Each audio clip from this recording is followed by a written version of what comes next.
Hello and welcome back to the Sleepless Podcast, where I interview people that are much more qualified than me in just about every area. And another massive guest here today. I'm very much branching out from my athletes, and I've gone two journalists in a row: senior AFL reporter, boundary reporter, master of ceremonies, AFL and cricket broadcaster, Tom Morris. Thank you for having me, Jarryd. What an honour it is to be here. And I hear you got Mitch Cleary last week. So yes. I think you've gone the big dog first. I'm happy to be second. That's absolutely fine. Not at all. Honestly, having the sports journalists and footy personalities on is my absolute dream. It's kind of it's what I want to do with my life eventually. So awesome. Well, mate, it's just good to talk. Anyone can talk about sport, but to talk about sport and media is a special little niche that we love to do. And I'm sorry if I sound a bit sinus. I've had an operation on my sinuses. I mean, you can probably see it through this Zoom call on the podcast. You obviously can't see it. And I've got this terrible swelling in between my eyes, and it just made me all nasally. So for those who are listening and think I sound a bit like a jockey, that's why. I didn't notice. So if that makes you feel any better, you're being kind. Everyone else does. I don't know. Mate, it's an absolute honour to have you on. You're a very big name in the footy world, and you've been involved with some very big places and big people, and it's just awesome to be talking to you. Cool. Nice to be here. We all love sport. So I feel like my view on it is always that if you're in a room of people, that you might be able to connect with them on movies or, I mean, sometimes politics or entertainment or social issues. That's great. Travel, awesome. But if you've got someone that likes sport, you can immediately connect. You know, it doesn't have to be a first choice sport. Like, I don't love tennis. I quite like tennis. I quite like soccer. I don't love soccer. But I'll talk about the 2002 World Cup. Like, I'll talk about Australia drawing 2-2 with Croatia in 2006 in Germany. Like, I'll talk about Thomas Johansson winning the O2 Australian Open. Like, if you can have that one common ground with sport, then the conversation just flourishes. And I think that is true all over the world. Yes, I'm kind of the same with that, where like I love all the sports sort of around the world, and like I like everything, and I kind of just know little things about stuff, and then I can just sort of be able to make the conversation, which is always fun with basically everyone anyway. Yeah, that's exactly right. And I think it actually gives you great satisfaction when you learn more about a sport that you like but you didn't know much about. And I was like that with golf. I started playing golf as a kid, like a little bit, and then really only started seriously playing it the last probably 3 years. And like I've learned, there's amazing stories in golf, and I've learned all these things about golf that I mean, everyone knows who Tiger Woods is, but I had no idea about these other guys that have played in the 70s, 80s, and 90s that are superstars of their sport. And in fact, if I can just digress for a second, you told me to talk, so I can talk a little bit. One of the things, I think it was written in Sports Illustrated years ago, and I think it's absolutely true. I'm yet to have anyone disprove it to me, is the smaller the ball, the better the writing. So golf writing is pure, like it is beautiful. You know, like tennis writing is amazing.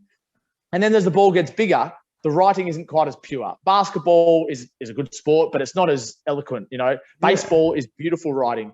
I would think that that football and rugby and soccer are all relatively the same. But I think if you put it on a pedestal, I think baseball, golf, and tennis writing is absolutely superb. And it probably makes sense, doesn't it? I haven't really weighed it up against other sports like lawn bowls or I was going to say table tennis, billiards, pool, table. I mean, I haven't read anything on table tennis, so maybe it's got a little flaw, a little chink in the armor. But certainly golf writing.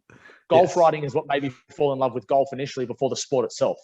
Yeah, that is awesome to see as well. And like that's kind of where my whole dream for becoming a sports journalist and a sports broadcaster came from, because my whole thing was I wanted to go around and travel and write and go and watch all these sport events. So I wanted to go to the Super Bowl. I wanted to go to the NBA Finals. I wanted to go to the World Cup. How's travel going for you at the moment? Oh, great. Fantastic, actually. Just got back from Bali. I don't know. But like, you know, I wanted to go to all these places and I couldn't afford it. And I was like, well, how am I going to afford to get over there? Why don't I get paid to do it? So great. That's the best way to do it. That's the dream. I mean, it's interesting. Like there's people who want to be sports journalists and work in the media that just want to be in that role. And this is fine, by the way, but they just want to be in that role because they love sport. But there's also hundreds of millions of other people that just love sport. I think what you need to love about it is the reporting on it, the narratives around it, the storylines, as you would know, the digital products that surround the sport. That to me, that's what I love. You know, Yep. Sport isn't just great because of what you see. Sport is great because of what you know and the narratives and stories around it. I think that's a really important distinction to make between a sport lover and someone that wants to work in sport. Yeah, that's absolutely dead right. We're going to start with your early life anyway, just about you. So you grew up in Ashburton. How'd you know this? Oh, just a good detective is what I am. I'm a good reporter is what I am. You've done really well. Not many people know that. I was there until I was, we moved away from there when I was 10. So yeah, you've done well. So do you want to explain sort of where that is in terms of Melbourne and the surrounding areas and all that? So Melbourne, I mean, Ashburton is just suburban Melbourne. I actually don't know what direction. Is it sort of southeast suburbs? I don't know. It sort of goes. I think it's Malvern, east. I think it's about east. Yeah. In fact, it is. It's like inner east actually. You're right. So yeah, I went to Ashburton Primary. There's a lot of great stories in sport about people coming from the wrong side of the tracks, or coming from broken homes. And I've got none of this. I've got a really boring childhood. Really, I grew up with two younger sisters. My parents were great. Dad especially took me to watch a lot of sport, play a lot of sport in the park. Ever since a young age, I loved footy in the winter. Soccer. I loved soccer in the winter and cricket in the summer. And as I got a bit older, probably from about year 4, I started preferring footy to soccer, and still loved cricket in the summer. Cricket has always been my number one sport. If I had to choose between any sport, I think footy is a better sport itself. Like the actual product of footy, I think is more entertaining. But there's just something about cricket that just draws me in. I can't explain it. It's an intangible. I prefer to watch, like I was watching the other night, a South African franchise 2020 on TV, the Lions versus the Cobras or whatever. I actually saw that. Yeah, I prefer to watch that than I would watching, I'll just pick a couple of teams, the Bulldogs versus Port Adelaide on a Sunday afternoon. And that's just, I don't know. I can't explain it. I love cricket like that. So anyway, just a normal childhood, Ashburton Primary, and then Dad is a teacher at Melbourne Grammar. So we moved to Glen Iris when I was about just near Ashburton when in 2000 actually. It was just before the 2000 Olympics. Yeah. And I went to school at Melbourne Grammar from year 7 to year 12, and that gave me great opportunities, not just in sport and playing with and against some people who've excelled at cricket and footy, but also networking, which you don't go to school to network. You don't go to school when you're 14 thinking, I want to be friends with this guy so he can give me a story when I'm 28. It doesn't work like that. But I made some great friendships at school, and even though it's probably quite elitist, the private school network is strong, and it really helps you once you get into the workforce, because you just know people from different walks of life and different schools and different sports. So yeah, and we moved to South Yarra because Dad was head of the boarding house at Melbourne Grammar, so we ended up living there from 2008. And at the moment, I'm at my girlfriend's house in Mount Waverley, and we're looking for a place to rent. So I've actually just been that's why I had to push it back half an hour. I've actually just been to an open house inspection in opposite Fox Footy, actually, in South Melbourne. I lived in South Yarra with 2 mates for a few years, but I lived in England for 6 months. But I would love to give you something really interesting about my upbringing. I've had this adversity, or I've had to overcome this, but I've honestly got nothing. I've just had a pretty traditional upbringing. I'm very lucky. I've got a lot of gratitude for the way my parents and my family have brought me up, and I'm happy to be here. Yeah, absolutely. You spoke about Melbourne Grammar before as well. Now, you're not just a sports journalist. You're a bit of an athlete yourself. I think you played first 11 cricket, didn't you? Yeah, I was captain of first 11 cricket at school, and I played first 11 footy. I wouldn't say I'm a bit of an athlete. Like I was a reasonable schoolboy sportsman, but I was never going to be a professional sportsman. Everyone likes to dream when they're young, but when I was sort of playing at representative cricket level when I was 13, 14, 15, 16, I thought, you're so young, you don't have any context or any perspective. You thought, I might be a chance here. Who knows? I'm playing alongside Peter Hanscom, and I'm playing against some really good players, and with some really good players in footy. Dan Hanbury, Dan Hanbury's playing, and I'm playing against him, and I'm playing all right, and he's playing all right. Why can't I play AFL? And then what you realise is you reach a certain age. I was probably 16 or 17. You think I'm actually just not as good as these guys.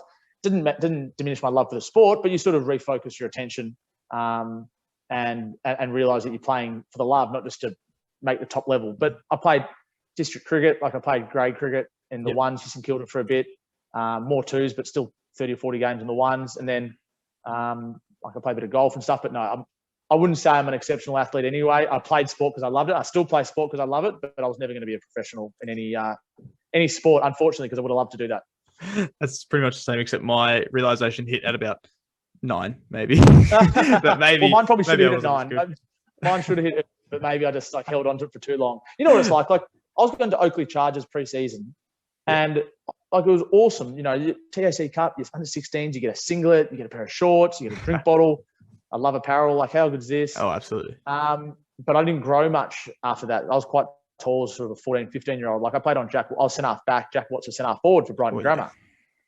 So we played on each other year 7, year 8, and it was a good contest. Like it was quite even. I think he might have kicked 1 or 2 in each game. But in year 9, we played on each other again. He kicked 6 or 7, and he was tall. I thought, geez, okay, interesting. And I just didn't grow from there. So I was a wicket keeper. I ended up being a wicket keeper.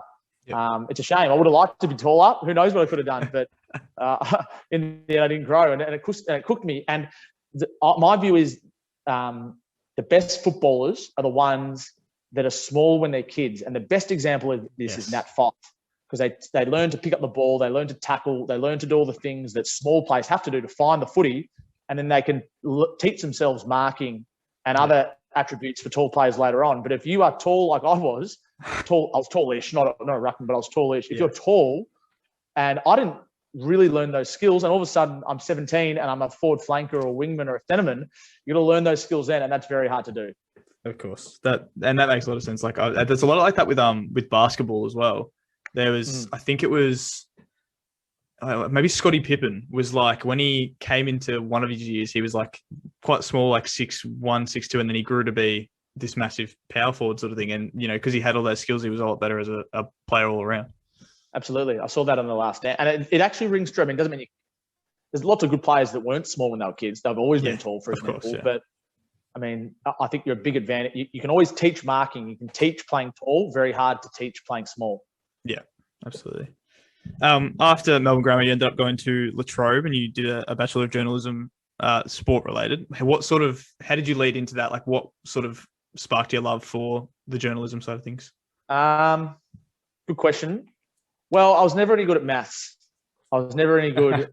I didn't really like languages. I liked going to countries, but I didn't really like learning languages. Rote learning wasn't really my thing. Science, not really my thing. So almost as a process of elimination, I just ended up doing all these humanities subjects at school.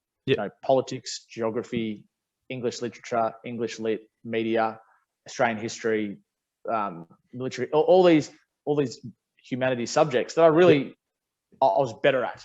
I could write. I enjoyed reading about things, especially sport, but also I sort of branched out and ended up reading about other things. Dad's a history teacher, so I just end up watching DVDs or videos with Dad of, Napoleon or, the American Revolution or the American Civil War and so forth. So I had this sort of natural bent towards history and humanities. And then I left school. I got a score that I thought would get me into arts at Melbourne, and it did, 89.5. And I was happy with that. Like, I'm not exceptional. Again, a bit like my sport, I was fine. I had mates who got 95. But I was never going to get 95 or 96, but I also thought I wasn't going to get 70 or 75. There was a calculator you could do at VCA. I'm not sure if it still exists. Yes. I mean, this is 2009, where you can actually plug in what score you're going to get in each subject, and it sort of spits out what you'll get. Yeah. So I remember going home every night, like hypothetically working out like what I could get. And I actually predicted I'd get between I sort of wanted 90, but I predicted somewhere between 85 and 90. And that would get me into arts at Melbourne in 2010, which it did. Arts at Melbourne then would lead on to something. I actually didn't know what. I just knew I didn't want to be a doctor. I didn't want to be a lawyer. Yeah. I couldn't do numbers, so I knew I wasn't going to work in finance. I thought maybe teaching, but I'm not overly tolerant, so I'm not sure I want to do that. So, and then because I was playing some good cricket at the time, an opportunity came to go and play cricket in England. My mum's English, so I went and played at Wimbledon Cricket Club as one of their overseas pros. Although technically I wasn't an overseas pro because I was English. So we had a guy from Perth who was the overseas pro, and then me who was paid and got free accommodation, but didn't wasn't classified as the overseas pro. So I'm the keeper. He's batting at 4. Awesome. Played against guys like Jason Roy, who plays for England. He made 100. I've still got an email actually that I sent my parents in like June 2010 I played against this guy today, mum and dad. His name's Jason Roy, and he's the most ridiculous batsman I've ever seen. And he made 100 or 38 balls. He was hitting balls onto the golf course, and I just never seen anything like it. He would have been 21. I was 19. So I spent time over there. I came back. Deferred the year. Came back, and one of my mum's best friends, she actually said, "Oh, this course has opened up at La Trobe called sports journalism." I thought, "Oh, how good's this? Like that's more than I want to do than arts." Yes. Not that I was really thinking about it in my time away. So having deferred at arts, I then told them I wasn't going to come back and take up that spot, which really frustrated Melbourne University because they'd held a spot for me. But I mean, my obligations to myself, not to them, unfortunately. So I got into La Trobe in 2011 and 2012 and 2013 and went away from there. So the course was good. The course taught me some important things. I got to meet some people that were important for my journey. But it wasn't like a big plan. It wasn't like when I was 16, I was thinking, I'm going to do journalism. I'm going to work at Fox Footy. I'm going to work at Channel 7 or The Age. It wasn't like that at all. It just sort of, I had a rough outline, but everything just sort of fell into place from university. Yeah, that's awesome. Out of uni, you did, like you were saying, just there's some work. You did some work for like the Backpage Lead, and you did stuff at St Kilda as well. What were those sort of like jobs entail? Like, what did you have to do sort of in those roles at all? Well, Backpage Lead doesn't exist anymore, but it's with a guy called Charlie Happel, who was a journalist for The Age, is well known in the sort of the footy media. Really good guy. I actually coached his son at Paran Footy Club when his son was about 11 or 12, and that's how I got to meet Charlie. So again, the connections you meet just by doing things, it can't be underestimated. I just wanted to coach some footy one year on Sunday mornings. I was hungover every Sunday morning, but it didn't matter because it ended up I got to meet Charlie Happel, and he just offered me an internship, which was unpaid, which was fine. I'd just go to a press conference. I'd come back. I'd write an article. They'd put it on the website, wherever you went. I mean, I went to a few games as well. It wasn't, I would have done it maybe 15 or 20 times, but it counted as a uni subject, which is important. Oh, that's cool. Yeah. And then 2011, all I did in 2011 was I just did my uni. That was it. No extra stuff. Didn't really think about the job. Just did uni and then lived my life. Played cricket, played footy, got a girlfriend then, like just lived my life. And then 2012, I actually remember distinctly thinking to myself, I better actually start doing something here because I'm now almost halfway through my course and I haven't met anyone, I haven't done anything. So I started, I lived in South Yarra, but I thought, what can I do? So I emailed all the footy leagues, Eastern Footy League, Northern Footy League, Southern Metro, Southern Footy League, and I didn't email Western Footy League. But anyway, I just said, I'm not playing footy this year. If you want someone to write some match reports, let me know. And the Northern, weirdly, because I would have thought people would want free labour. But anyway, the Northern Footy League, a guy called Samuel Zito, media manager there, replied within 10 minutes and said, "We'd love to have you in. Let's come have a chat." So this is about April 2012. Went in for a chat, and he said, "Look, you can go to whatever game you want on the weekend, whatever's closest to you. Go home, write 400 to 600 words about the match and send it in. We'll put it in the magazine." There's still physical magazines back then. Yes. Now it's just online, which again feels like I'm getting old. But anyway, they put my, and I remember thinking to myself, I'd watch Heidelberg versus Montmorency, for example, and I'd interview both coaches after the game. And I remember thinking to myself, how cool is this? There's an article in the magazine with my name on it and my words. Like, this is the coolest thing ever. It's a Saturday afternoon, it's cold, but I'm loving it. And that's when it first jogged in my head that this is what I wanted to do, because I'm doing this for free. In fact, I'm paying to do this, really. Petrol, food.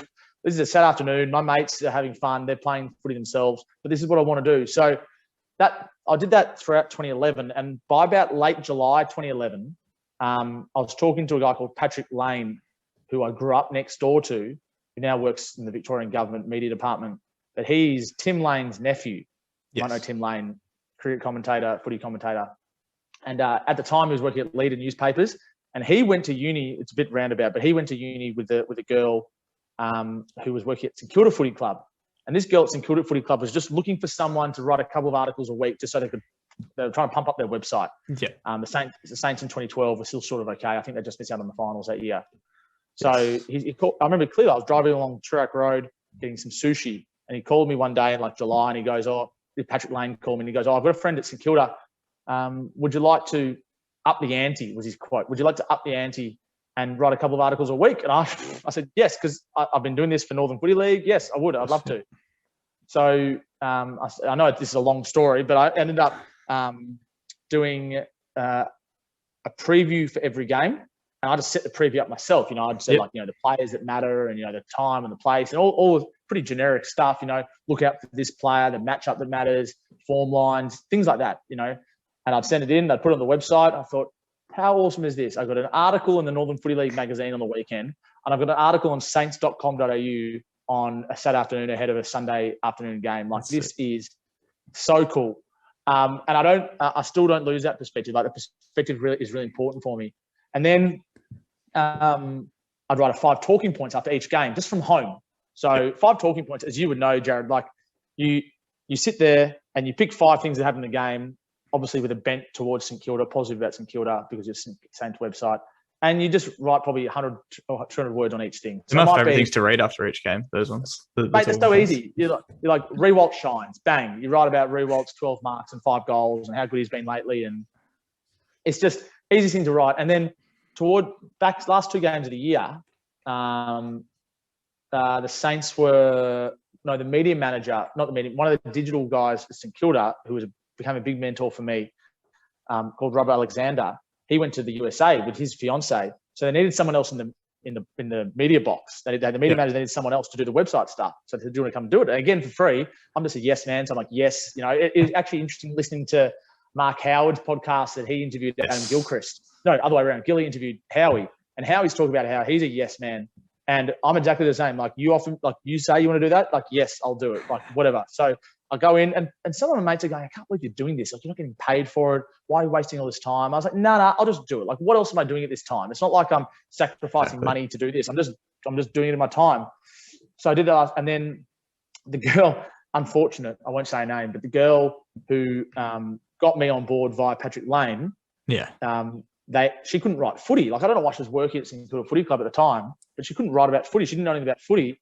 So the Saints ended up making her redundant and offering me a part-time job in 2013. So I had 2 days a week at the Saints in 2013 and match day, paid, awesome. So I'm thinking to myself, how good is this? That poor girl, but like, I'm like, well, how can you work at a footy club if you don't know footy? So it wasn't my concern. So part-time all 2013 as I finished my uni degree. So that was a really important sort of like Venn diagram, like a good transition period.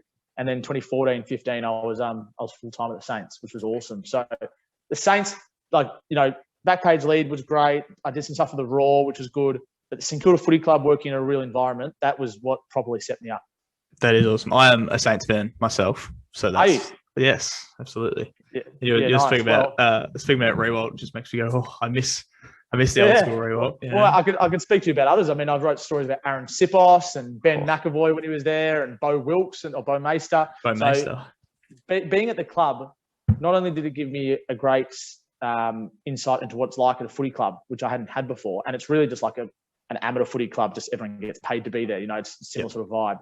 But it's it allowed me to produce bulk content, like write somewhere between 3 to 6 or 7 articles a day, learn how to use the back system, put them up on the website, get feedback, work out what articles work and what don't. Like, I put this article now, will people read it, or should I wait till 7 p.m. tonight? That sort of thing, which is digital content. That's what you're learning. And that's something I learned on the job, a bit at uni, but it's something I learned well on the job. So by the time I got to Fox Footy, I knew what sort of headlines worked. I knew what sort of photos worked. I knew how to sell stuff on social media because of that period working, part-time in 2013 and full-time in 2014 and 15 at the Saints.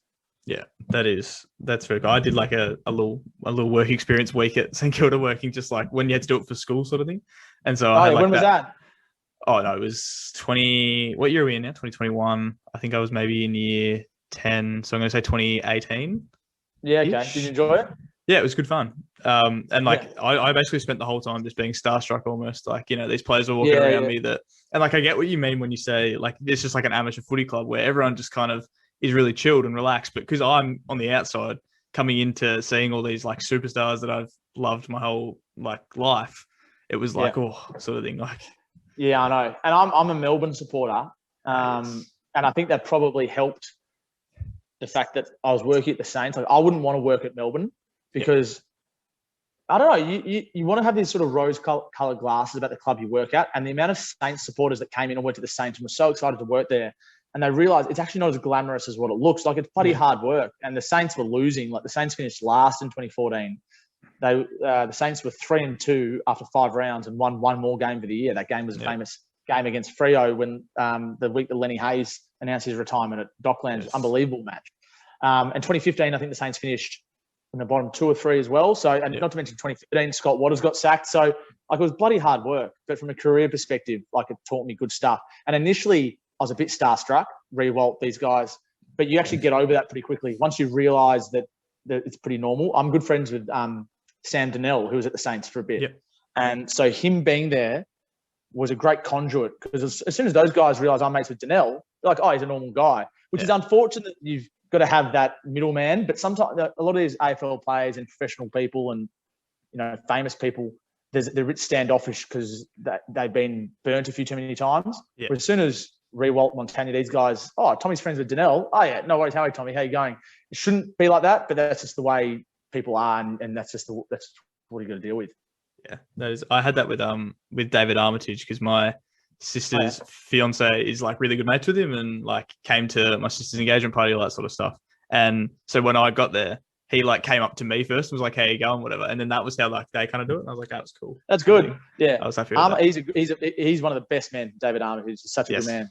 I had a long chat with him at my sister's engagement that time, and I was like, I was still starstruck, but I was kind of like, it's fine. Like, you know, he was having a beer, and I was like, yeah, this is cool. Like, well, I mean, I've said this. He's the definition of a player who just got his timing wrong, because he was at his absolute best as a player when he was sort of 25, 26. Early, yeah.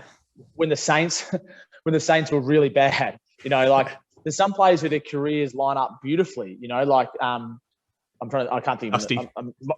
Dusty. Yeah, Dusty's at his best when Richmond at his best at their best, for example. Poor Armo, as soon as St Kilda became any good, he had injury troubles and he was just getting a bit older. So, but he's a very good man. I agree. Yes. So after all that, you've got this job I think is probably the coolest job in sport, and it's being a boundary rider, right? Is it cooler than Mitch Cleary? Oh, Mitch Cleary is also a boundary rider, actually. Yeah. So, like, I just think that's cool, because you get the best seats in the house every single time, basically, and you get to literally just talk about, you know, what's happening right in front of your eyes. And I think that's the coolest thing ever, being a boundary rider. Yeah, it's the first time I did it, I had to pinch myself, because you're on the boundary of the microphone and you're on air. You know, like there's nowhere to hide. I guess you don't have a camera on you, which is probably a good thing at times. But I got a job, and this is another good lesson. Like, just be a yes person. The Saints Saints at the start of 2015 had a internal practice game at Seaford, and I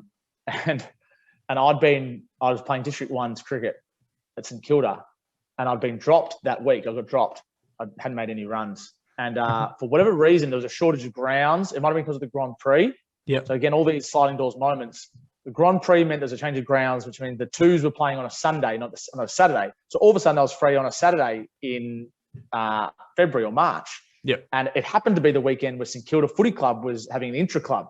And we worked out this plan at the club. We had a meeting to sponsor a live stream.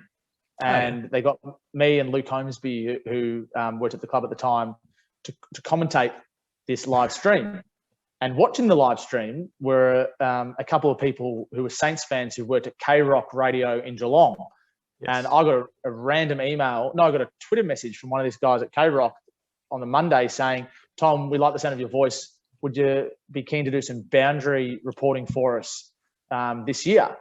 This is 2015. I'm still working at St Kilda, so I can't do Saints games, obviously. And I just replied, yes. And they said, "Okay, great, we can't pay you." And I was like, oh, I just assumed there was some pay, maybe like $50 or $100. And I thought, you know what? A can of Coke, just something, give me a pie. I just said yes. So all winter in 2015, I didn't have a holiday. I did a St Kilda game every weekend, and then I'd do 1 to 2 more other games for K-Rock. I'd go to the MCG or Marvel. I was like their Melbourne guy, because they do a lot of games in Geelong. And boundary report. And then in 2016, by the time I was working at Fox, they'd pay me $100, I think, a game. So I sort of pushed for that by then. And then 2017 was the same.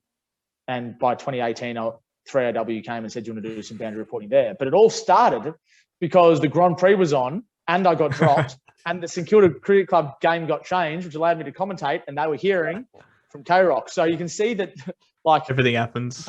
Like a lot of people say, oh, like, you know, you're going to get to here, here, here, and here. It's a linear approach. It's absolutely not linear. Like, things happen along the way, and you only appreciate the significance of them in hindsight. And that is a classic example of that. What do you think's the best game you've ever boundary? Like, is there any game that sticks out in your head that where you're boundary riding that's like you got to see like live and like on the field basically?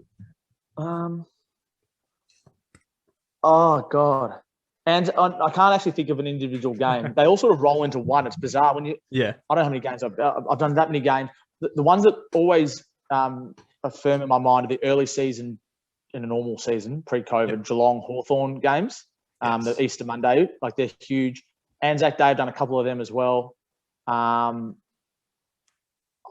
normally don't do finals because I'm working for Fox on that. So again, it has to work in around Fox. Fox takes precedence. I get my Fox roster, and then I work out, boundary riding away from that. So no, there's not actually an individual game that sticks out. Funnily enough, there probably should be, but it all sort of blends into one. I've done so many games, and it becomes quite autonomous. You turn up. One thing that was interesting with boundary riding early days was the sub rule was in. Oh, so yes. the boundary reporting job was important. Like, cross down to me, I can tell you that this player is taking off the green vest. No, sorry. Yeah, this player is taking off the green vest on the bench. He's about to come on, or what's happening. The red vest is coming out. Whereas now, without the sub vest, the boundary rider really just does injuries and occasionally a bit of weather. So it's a less important role. But I was lucky enough last year. Fox Footy sent me to the Gold Coast, and for work, which is awesome. Not just because work-wise it was great, but to get away from Melbourne in September, October, when lockdown was happening.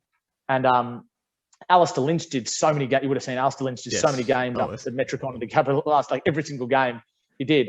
But for whatever reason, he was unavailable on this day. So they're like, oh, geez, who are we going to get? Oh, we'll just get Tom to do the boundary reporting for Fox Footy. And I don't know if you've seen, like, Fox Footy doesn't use non-players. They use former players. There's David King and Cameron Mooney, and understandably so, they're the experts. But it was North Melbourne versus West Coast. Like, it was an irrelevant game. It was round 23, week before finals. It was just nothing. And they asked me to do it. And to me, that was a bigger thrill than any radio, because, you're boundary riding an AFL game on Fox Footy, and it doesn't matter that it's North Melbourne, West Coast at Metricon with literally no one there. You're at an AFL game on TV doing boundary reporting. So in answer to your question, that is the most memorable game, not because of the game, but because of the experience and the opportunity that I was given.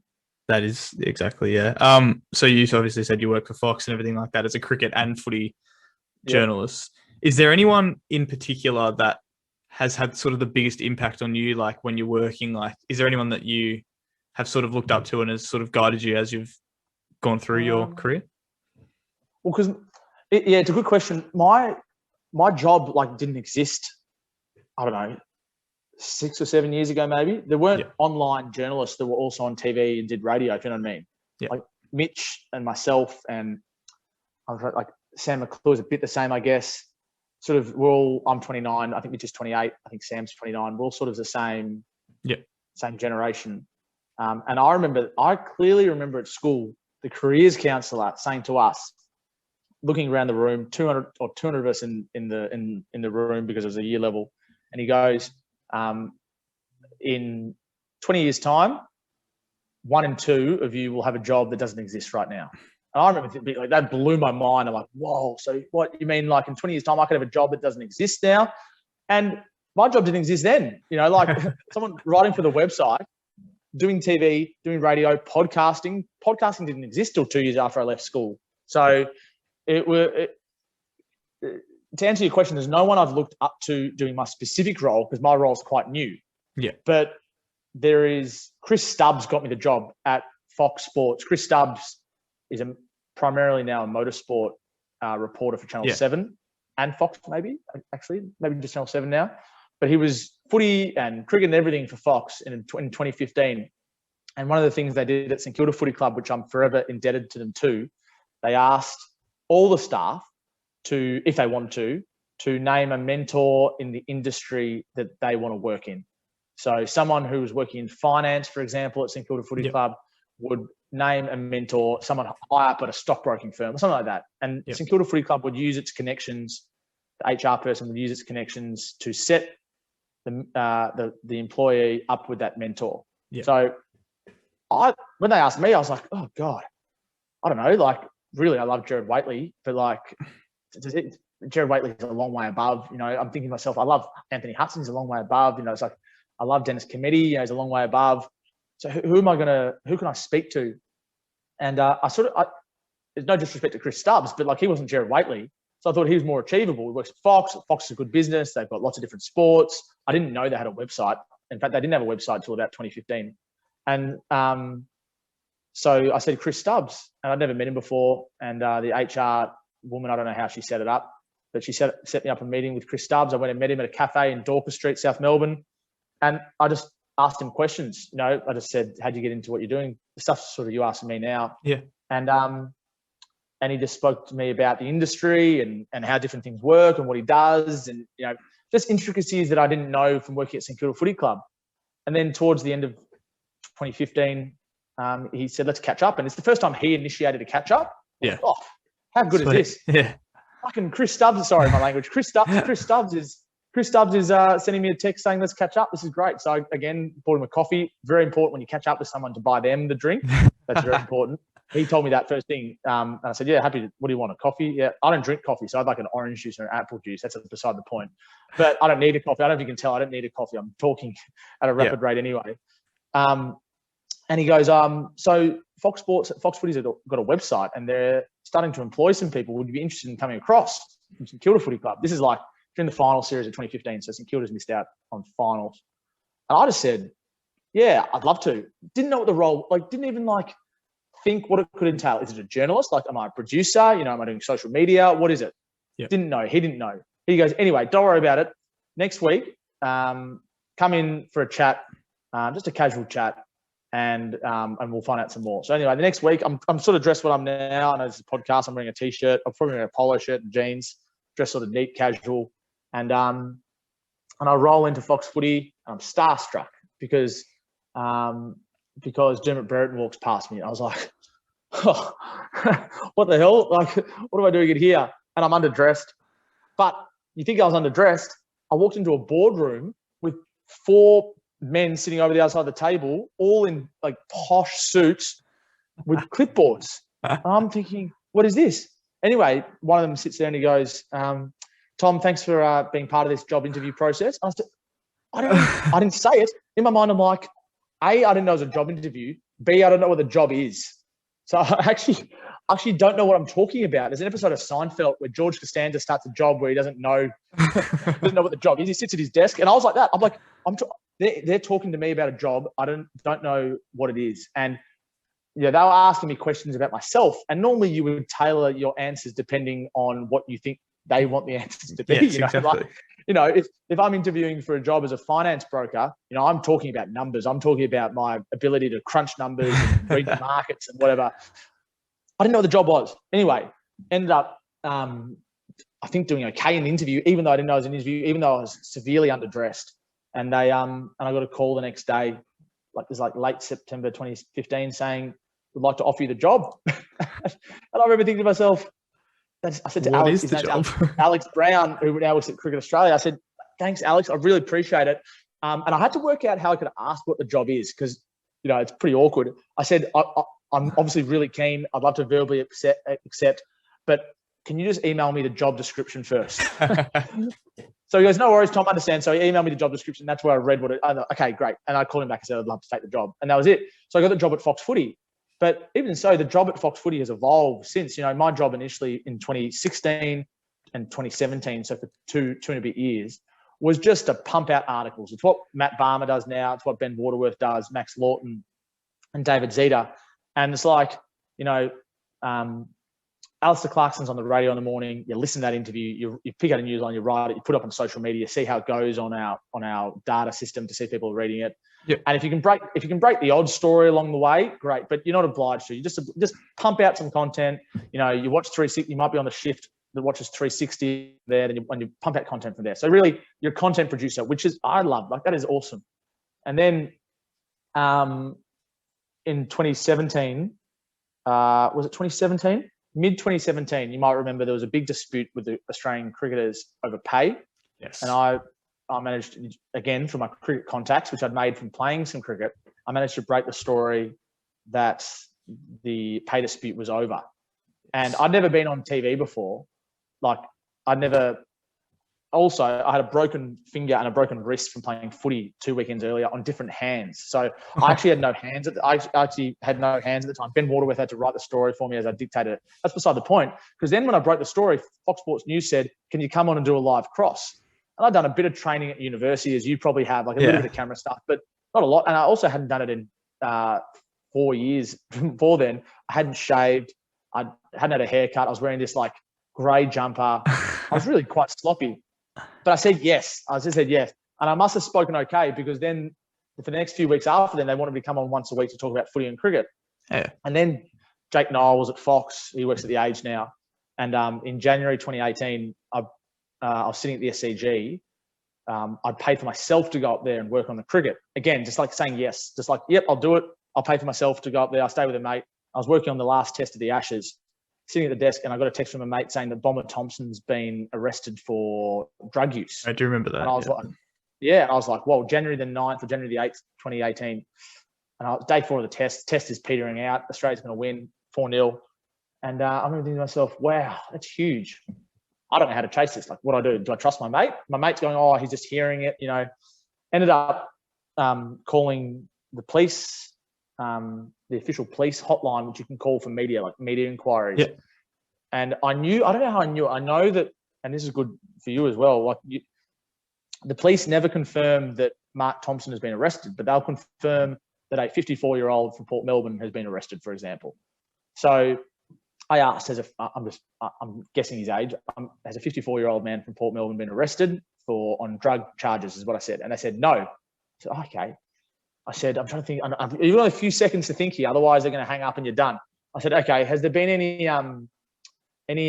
raids on any houses in Port Melbourne over the last 24 hours? And I said, let me have a look. I'm thinking, oh my God, this is huge if this is the case. I said, yes, there has been. There's been a house inspection or a raid on a 54-year-old's property in, I can't remember the name of the street, let's say Smith Street in Port Melbourne. I was like, okay, thank you. Hung up the phone. I thought, what can I do? I don't know. I'll just Google Bomber Thompson address and see if it comes up. Like, there could have been an article on realestate.com from 2010 saying Bomber Thompson had a house. Anyway, first thing came up. Mark Thompson has bought a house in Smith Street, Port Melbourne. I was like, oh my God, this is true. Bomber Thompson's house has been raided. And I don't know, I think it's for drugs, but I'm not sure. And as you would have seen on a current affair last night, it was. So I just wrote the story. I just did it. Yeah. I said, police have raided Mark Thompson's house. Didn't even mention the word drugs because I was 99% sure, but people can put 2 and 2 together. There's a few rumors around. And it happened at the same time that Jake Niall was going back to The Age because he replaced Caroline Wilson back there as the chief footy writer. And the coincidence was unbelievable again, because it was right at the time that Fox was looking for a new senior footy reporter. And the boss, who lives in Sydney, was like, oh, well, if he can break that, he can do it. So he called me like a week later. He's like, how would you like this role? I was like, mate, are you sure? Like, I've been a journalist for 2.5 years. I've broken 2 stories, really. I know, like, the pay one was big and then a couple of other small ones and then this one. But, like, I'm not Jake Niall. Like, I'm not a senior. I'm 26 years old. I was 26 years old. Are you sure? He's like, yeah. So anyway, I got promoted. And then once I got promoted, they put me on the couch with, like, Jarryd Healy and Gary Lyon and these guys. Paul Roos was on it. Jonathan Brown, Nick Rewalt since come on. And the role has morphed into sort of a hybrid TV, podcast, digital role. Yeah. But it just all stems from a number of, like, lucky breaks. Like, you make your own luck, but also lucky breaks, like saying yes, calling the police number, sort of semi-knowing what to say, sort of finding a way through it, just like Howie did, finding a way to sort of reach the end of the line, and you get there and you're like, oh God, here I am now. So I've been in that role for the last 3 years. I'm answering, these are long answers. If you want to interrupt at any stage, please do. Never. And I was actually going to ask, like, what's your biggest story, do you think? Do you reckon that's the biggest story you've ever broken? Well, the most important one was the Bomber Thompson one, because it got me the job. The biggest one, I think the biggest one I ever did was the one that was most far-reaching in a football perspective was probably the Adelaide training camp. Yes. And that was early 2018. And since Sam McClure wrote about 2 years later, Sam McClure wrote a really good in-depth piece about the specifics of the training camp. Yeah. But I was the one who sort of put it on the agenda that there was this terrible. Not every player hated it, but a lot of players really despised what happened at this training camp in 2018. And that looking at it now, the coach was sacked, the CEO's going at the moment, the head of footy has been sacked, the whole footy department has been cooked. The club has been forced to rebuild. Like, all the players are leaving, like heaps of the players are going, and players left, players were in contract left. Eddie Betts went to, like I didn't do that. It would have come out at some stage, but I played a role in the way it was broadcast and got out there, and that was probably the biggest footy one. I don't know. It's interesting. Like you can go one of two ways. There's some journalists who try to break big ones and they go quiet for, like Nick McKenzie, who's an amazing journalist, for 60 minutes and Channel 9 and The Age. You won't hear from him for 6 months and he'll come with an absolute bomb, or a whale, as we call it. I call it a whale, like a whoa, like you just read every word and you're like, oh my God. Lots of other journalists, John Ralph, really good journalist, he'll break little tadpoles, as they call them, every day. Bang, bang, bang. Like, this player's got a hamstring, this, like that. And it's impossible to do. It's impossible to do the little ones and also do the big ones. So you've got to pick and choose what you do. And I try to mix up what I do. But I think the Adelaide training camp was the biggest one I've broken. That was 2018. There's been some other sort of ones that, like some trade stories and things that have come true. Yep. But I don't think nothing compares to a whole football club blowing up because they didn't know how to treat their players. And that's what happened with the Crows. That is, and Crows fans and Crows fans hate me as a result. Still, 3 years on. Well, yeah, I mean, like that was. I remember hearing about that, and like at the start, you didn't really know how to like you've heard of training camps, and you heard like boot camps, and when you heard of the terrible things, I was thinking, they just kind of made him run a little bit more. But then like all these other things, like the psychological stuff, was ridiculous. Yeah, ridiculous. And as I said, not every player hated it, but enough did to make it wrong. And even worse than what they did on the training camp was the fact that they took so long to acknowledge that it was wrong. It's like with Essendon and James Hird, and there's countless examples in footy where people are just too stubborn. It's like sometimes it's meant to put your hand up and say, we got this wrong. We're endeavouring to do better. Collingwood's a great example of that recently. It's like Collingwood, even if they believe they're not a racist club, even if they believe that the people there aren't racist, which I think is a perfectly justifiable perspective, sometimes it's better just to say, like, you know what, we can do better. We got it wrong, and we're sorry for what's happened in the past. But these football clubs, they're just insular. They live in this bubble, and I know what it felt like at St Kilda. They don't see the real world. They don't see how things are going to be perceived on the outside by fans, by the media. And they just seem incapable to fall on their sword. And it cost James Hird his job. It's cost Eddie Maguire his presidency. It cost countless people at Adelaide Football Club their jobs. And they don't learn from each other. It's a terrible mistake to make, that these clubs and these organisations don't actually admit when they get it wrong. Yes, absolutely. And that, I don't reckon they might not have even said anything if it never got broken in that first place, sort of thing. Like if it never even came out, they wouldn't have. Yeah. Try to sweep it under the carpet. Yeah. Working for Fox, you said before, like you got to be on the couch with Jarryd Healy and John O'Brien and everything like that.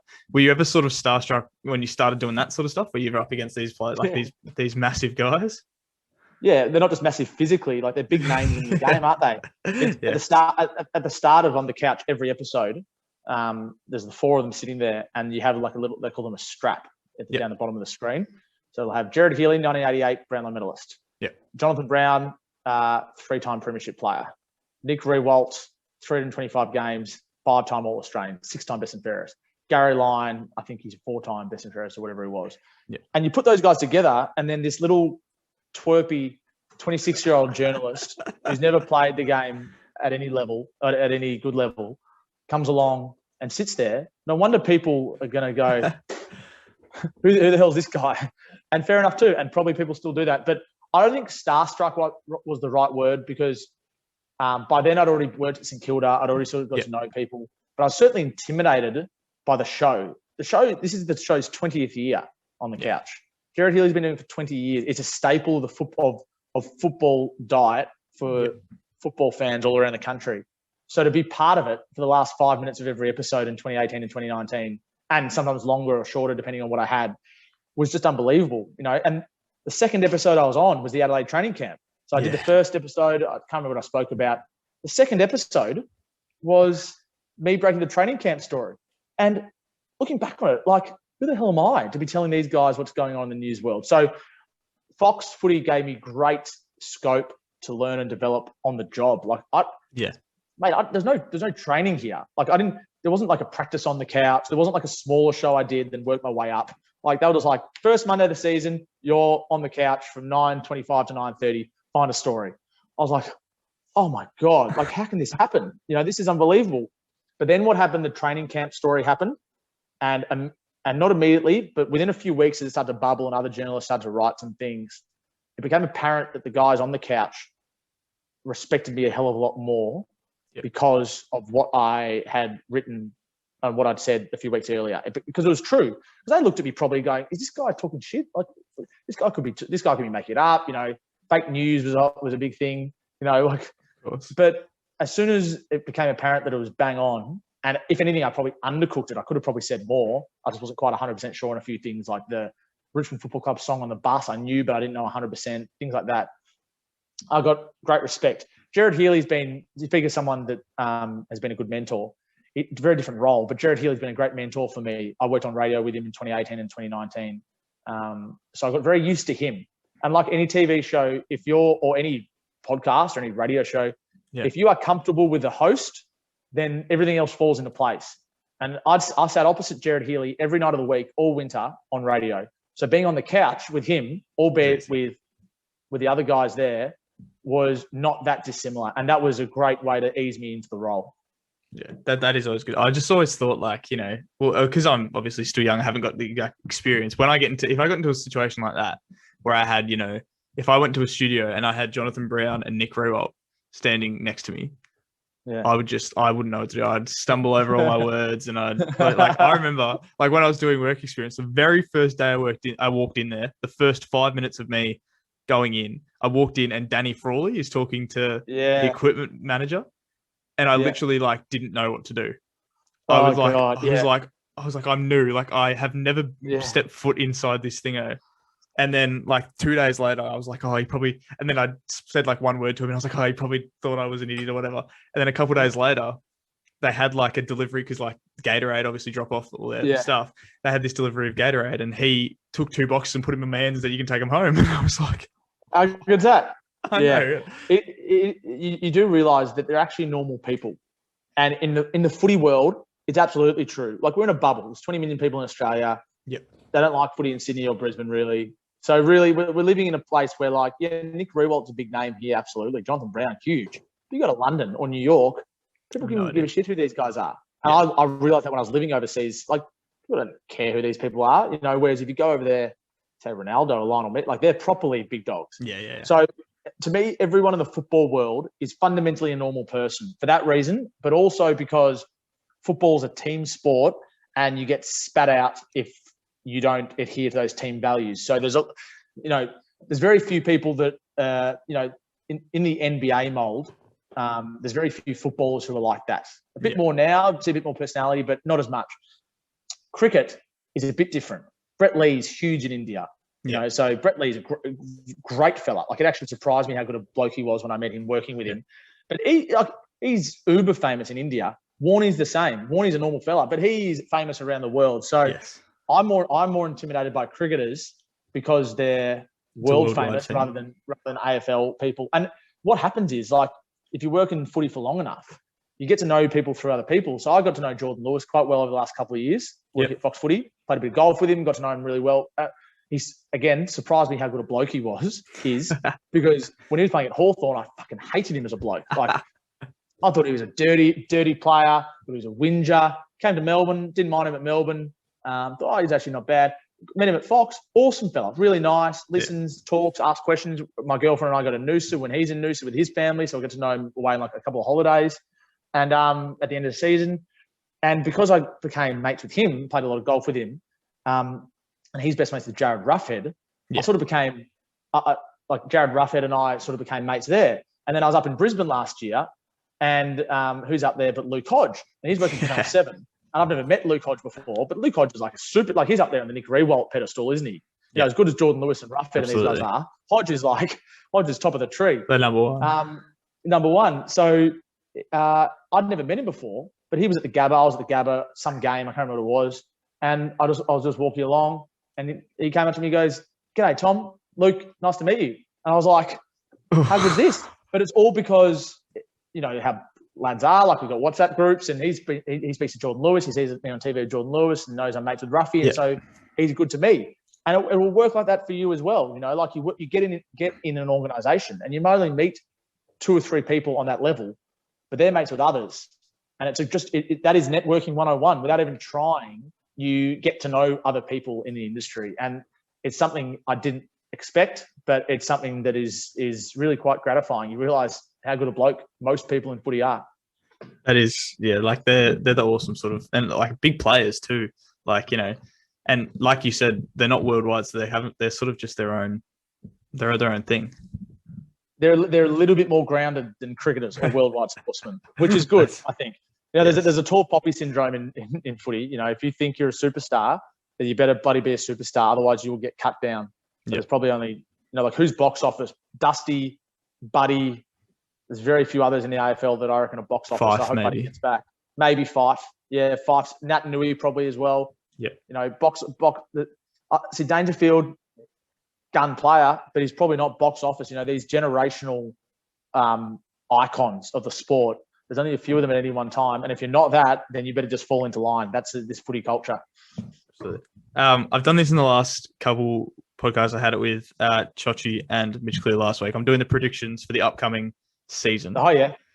So I've got the 4 things that I did, which is the Premiership, the Brownlow, and then Risers and Fallers, which is just, you know, what do you think? So first off, we'll start with your Premiership.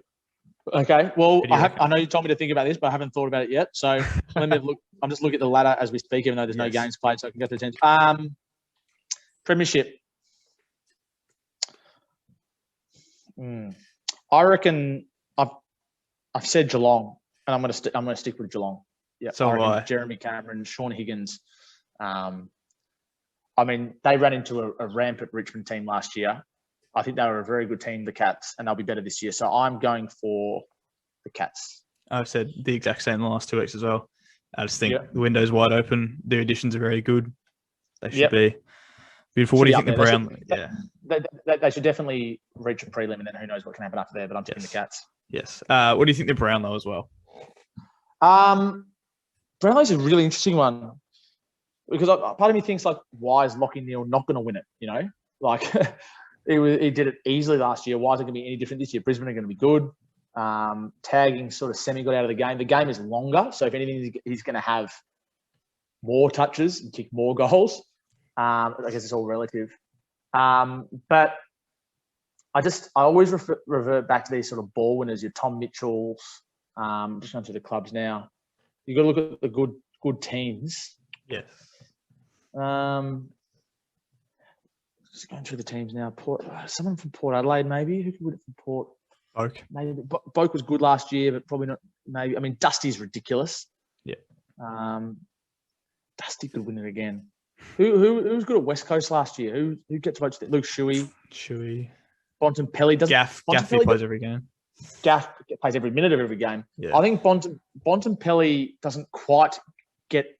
He has too many naught voters. Like, he's best on ground, and then you don't see him, but he doesn't get a vote for a few weeks. So that's what steers me away from him a bit. I am going to go for. Yep. What about Geelong? They're going to win the flag. Collingwood. Nah, I'm going for Dusty, mate. I think Dusty's ridiculous, and I just think he's absurd. So I think he's the best player in the game. And anyone who says differently doesn't realise how big an influence he has on footy matches. So I think Dusty's going to win the Brownlow. I think Dusty's the best player in the game, and I think he's the best at turning the game on its head at any point. Yeah, he decides when he wants to do it, sort of thing. But I think Neil's going to go back to back. Oh, Neil, yeah. Well, I mean, I can't argue against that. Neither of us have gone really out on a limb, have we? No. Dusty is the most like Michael Jordan, and I hate the comparisons with Last Dance all the time. I'm sick of that so much. But he's the most like Michael Jordan in that in basketball, you're 1 of 5. In Dusty, in footy, you're one of 18. So you really shouldn't have a huge influence on the game. But when Dusty's playing, it's like he's one of 5, and he's a superstar. Like that grand final was Dusty's that whole time. Like that was always Dusty's granny. Like he just was dominant. You couldn't go past him. Just every time he goes near the ball and doesn't get it, do a drink because you'll be sober at the end. Mate, he goes near it, he gets it every single time. It's actually ridiculous. Oh, here's Dusty. Oh, fine. It just lands in his lap. He either gets given it or he gives it and it's amazing that Damien Hardwick has effectively figured out a game plan based around Dusty. You know, it's like, imagine playing footy and being so good that he's not only told that he doesn't have to defend, he's actually told not to defend. Like, do not defend. Dusty, don't waste your energy. Don't go in the back half. Don't defend. What an amazing way to play footy that would be. You know, like you play whatever game you want. And if you're playing on an attacking halfback, let him, he can do whatever he wants. You play your game. And he's a trump card for Richmond. And the way Hardwick has coached him has made Dusty the way he is, but also Dusty being the player he is has made Hardwick coach him that way. So it's a bit of chicken and the egg. They've done so well together. Yeah, he is an absolute superstar. He's going to go down as one of, if not the best players to play the game. And then we've got risers and fallers. Yeah, okay. So risers, I'm just looking at last year's ladder now. Yes. Give me a second. That's what I've because I've been in cricket all summer, so now I'm getting back into footy. So risers, I probably need a team outside the 8. So I'm going to go for Carlton from 11th into the. I think they'll play finals. That's my tip. What about you? Yes, I went Gold Coast.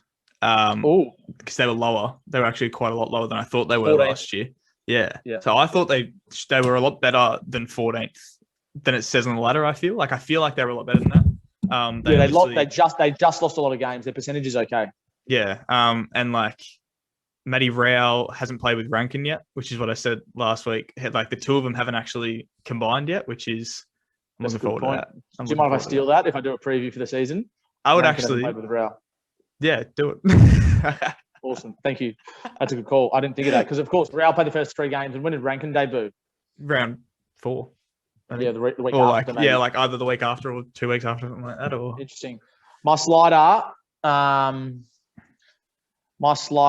won't be Port, won't be Brisbane, won't be Richmond, won't be Geelong. West Coast are still good, but it might be their last year. Mm-hmm. Kilda are young. Dogs. My slider's Collingwood. They finished 8th. I know they won a final, but I don't think they're going to finish in the top. I think they'll finish 12th at best, Collingwood. Yeah.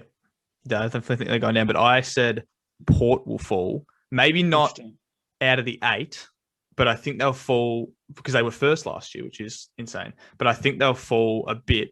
And my reasoning was because last year when they played, they were the first team to sort of get fans back, and they were the first team that could play in front of bigger crowds and everything. And I feel like they played above their level because they had sort of that backing with them, and like they had the fans. And Boak was good, but he's getting old, so he might not be as good and stuff like that. Yep. So I think they're going to fall a little bit. Who they got over the offseason? They got Aaliyah and they got Fantasia. So they're a couple of nice inclusions. Yeah, I don't think they're big additions to like they're good but I don't know how much better it will make them overall. So. Yeah, I agree. No, interesting point. And I don't disagree with you about the crowd stuff. I think it had an impact for sure. Yeah. Well, anyway, thank you very much for coming on. No worries at all. Happy to be here. Yes, this has been awesome having 2 in a row of basically my dream job. You know, you don't get to speak to people very often that are doing what you just dream of doing one day. So it's an awesome to have you on.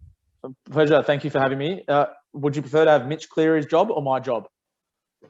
Oh, don't ask me that. That's too hard.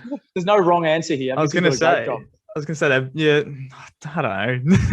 it just comes down to whether you want to do just footy or whether you want to do footy and some other sports as well. Because I would like to other sports. Yeah. Yeah. Okay. If I had to do footy all year, I'd go insane because I'm done with it by the end of the trade period. I don't want to think about footy until about now. Whereas Mitch seems to love it enough, and good on him. And so do others there, Cal Toomey, Riley Beveridge. Yeah. And they do it all year round, but that would drive me insane. So having the summer months to do cricket, and I do a bit of golf stuff when it's on as well, is just it's just a big relief. So based on that, I'm going to think that you prefer my job. So I appreciate it. I am going to say probably yours because I would like to do footy and then I'd like to do like basketball or soccer over the summers. Yeah, basketball. Geez, I'd love to do some more basketball and soccer. I don't know enough about basketball to do it well, but there's just, the sports they all run into each other. So you can't do everything. And the better you get at doing one sport, like the more entrenched you are in footy, the less you can do it other things, which is a shame, but it's just the reality. I feel like basketball will be easier to do than soccer because basketball's during the day. It's like it starts at 11, whereas soccer, it's like a 1:30 game or like a 4:30 game, and you're like, I couldn't do it. Your whole life is ruined when you do soccer. Yeah, absolutely. No, good luck. Good luck for all your adventures and your journey. And if I can help in any way, please shout out. As I just told you, I've named that many people off the top of my head that helped me. So the least I can do is try to help others when they ask for it. So, I don't give jobs out, but I'm happy to give advice or give feedback or set you up with meetings and things like that, because that would be awesome. Dozens of people have helped me. That would be awesome. Thank you so much for that. And thank you for coming on. No worries. Thanks, Jarryd. Cheers.